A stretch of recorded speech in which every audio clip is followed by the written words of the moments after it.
소아과 의사 A에게 6살 아이와 엄마가 함께 진료를 보러 왔습니다.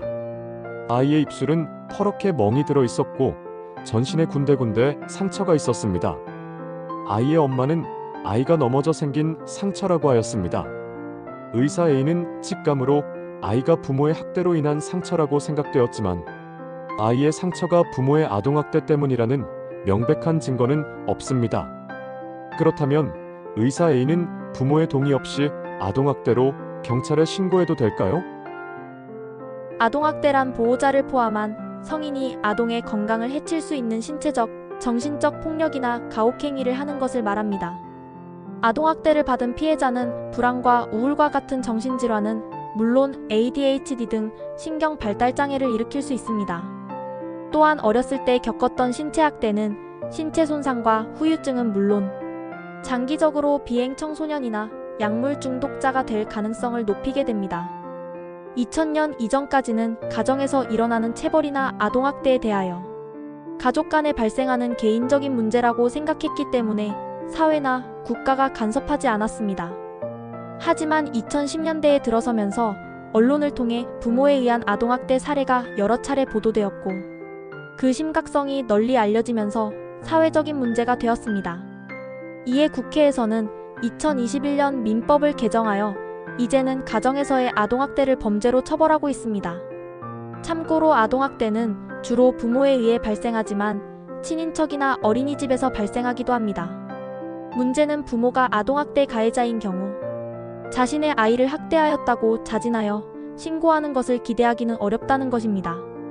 이러한 상황에서 아동학대를 의심하고 신고를 할 수 있는 사람은 아이들을 직접 관찰할 수 있는 의사나 어린이집 교사입니다. 아동학대 처벌특별법에서 의사는 아동학대 신고 의무자에 해당하며 직무 수행 중 아동학대 범죄를 알게 되거나 그 의심이 있는 경우 즉시 1일 이에 신고할 의무가 있습니다. 신고 의무를 이행하지 않을 경우 법적인 처벌을 받을 수 있습니다. 그렇다면 부모에 의한 아동학대가 의심되었을 때 의사는 부모의 동의를 받지 않고 경찰에 신고해야 할까요? 이론상으로 의사는 아이의 신체를 직접 확인할 수 있어 아동학대 여부를 인지하기 쉽기 때문에 아동학대가 의심되면 경찰에 신고하는 것이 피해자인 아동의 안전을 지킬 수 있습니다. 의무이기도 합니다. 하지만 실제 상황에서 이를 실행하는 것은 쉽지 않습니다. 악마는 디테일에 있기 때문입니다. 첫째, 의사들은 아이의 몸에 멍자국이 있다고 하더라도 아이의 부모가 아이가 넘어져 생긴 상처라고 강하게 주장하면 근거도 없이 의심만으로 경찰에 신고하기는 매우 어렵습니다. 특히 병의원에 내원한 부모가 폭행을 부인하거나 상처 부위가 실제로 넘어지거나 부딪혀 생길 수 있는 부위라면 더욱 그렇습니다. 어렵게 신고해도 신고한 사실을 확인한 가족의 욕설과 협박, 그리고 직간접적인 영업방해에 시달릴 수도 있습니다. 개원이의 경우 부모로부터 항의나 보복을 받을 수 있습니다. 실제로 경찰에게 아동학대 의심 사례를 신고했던 의사의 신분이 노출되어 해당 부모로부터 폭언을 듣는 등 정신적 피해를 입은 사례도 있었다고 합니다. 둘째, 의사가 의심 사례로 신고했지만 부모의 아동학대가 아닌 다른 이유로 아이가 상처를 입은 것으로 증명된다면 신고한 의사는 근거도 없이 부모를 욕보인 경우가 됩니다. 이러한 경우 신고한 의사는 부모로부터 비난이나 항의는 물론 소송을 당할 수도 있습니다. 셋째, 의사가 환자의 사생활을 보호하고 비밀을 유지하는 것이 중대한 의무 중의 하나로서 의사는 진료를 하면서 알게 된 환자의 의료 정보를 다른 사람에게 누설해서는 안 됩니다.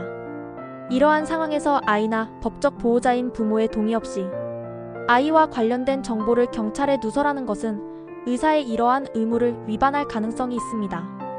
넷째, 의사들은 아동학대가 무엇인지와 함께 어떻게 신고해야 하는지, 신고 후 어떤 상황이 발생할지에 대하여 의과대학이나 전공의 시절에 배운 바 없습니다.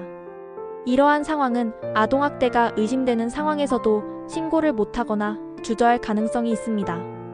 다섯째, 어디서부터 아동학대로 보아야 할지가 애매한 경우가 많습니다. 학대와 훈육 사이에 모호한 지점이 많기 때문입니다. 예를 들어 아이의 손바닥을 회초리로 때리는 것을 학대로 봐야 할까요? 아니면 훈육이라고 봐야 할까요?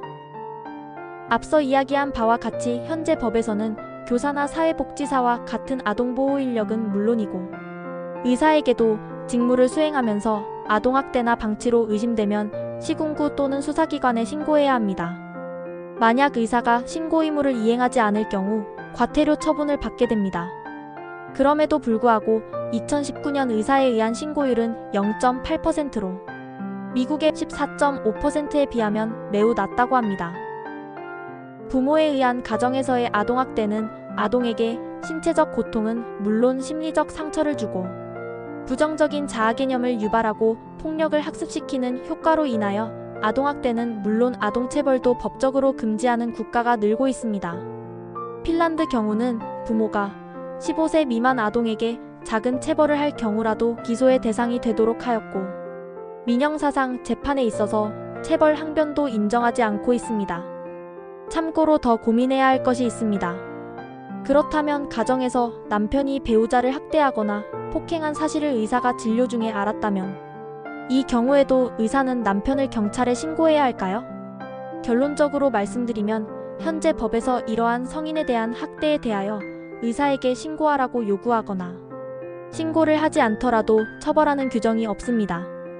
이렇게 아이와 성인을 구분하는 이유는 성인의 경우 학대를 신고할 때 발생할 위험과 이득을 스스로 판단할 수 있지만 아이들은 그럴 능력이 없기 때문입니다. 아동학대가 의심될 때 의사의 신고 의무에 대한 생각과 의견이 있으시면 댓글로 남겨주세요.